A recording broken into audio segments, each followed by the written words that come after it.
Welcome to the best little strip mall in San Clemente. It offers one-stop shopping for your pursuit of happiness. From condoms, to beer, to bongs, cheap pizza, donuts, cigarettes, and lotto tickets. It's got easy money if you plan a shopping spree, and tools of war if things head south in a hurry. Almost anybody can find something to like here. More importantly though, almost anybody can find something to dislike, to criticize as pornographic, addictive, and/or dangerous. And yet this strip mall stands. It stands as a monument to the virtues of toleration, liberty, and free trade. For all this we can thank the rule of law.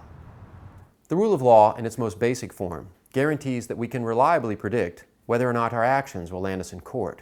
The rule of law thus requires that the public have ready access to the laws and that the laws apply only prospectively, never retroactively. The rule of law means equality before the law. No one can rise above it. Aristotle made the point thousands of years ago. The rule of law is preferable to that of any individual. On the same principle, even if it be better for certain individuals to govern, they should be made only guardians and ministers of the law.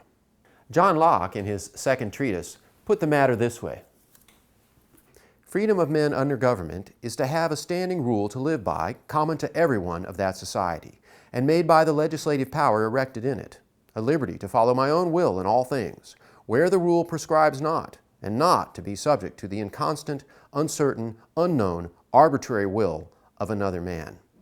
Thomas Paine, a political theorist who gave voice to the American Revolution of 1776, made the point with characteristic vigor. In America, the law is king. Without the rule of law, this strip mall probably wouldn't even exist. If you can't find, figure out, or predict the law, you won't invest in real estate, build up an inventory, or engage in long-term contracts. Indeed, without the rule of law, you probably won't risk more than simple barter. Is the rule of law simply a matter of procedure, or does it also concern the content of rules? Thinkers in the classical liberal tradition have argued that if the rule of law means anything, it has to protect individuals against state power.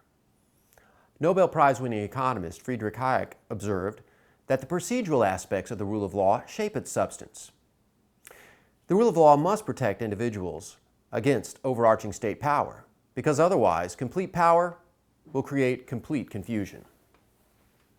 When the government has to decide how many pigs are to be raised, or how many buses are to be run, which coal mines are to operate, or at what prices shoes are to be sold, these decisions cannot be deduced from formal principles or settled for long periods in advance. They depend inevitably on the circumstances of the moment. If the law tries to control everything, it simply can't nail down all the details. Hayek concluded that the rule of law requires restraint on lawmakers and that this necessarily implies recognition of the inalienable right of the individual. On that view, the rule of law means more than simply filling out the proper forms. I leave you with a cautionary quote from James Madison, one of those brave revolutionaries inspired by Thomas Paine.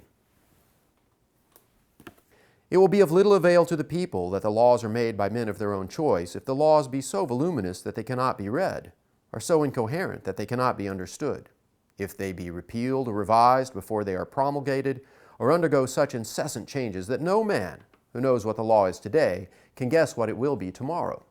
Law is defined to be a rule of action, but how can that be a rule which is little known and less fixed?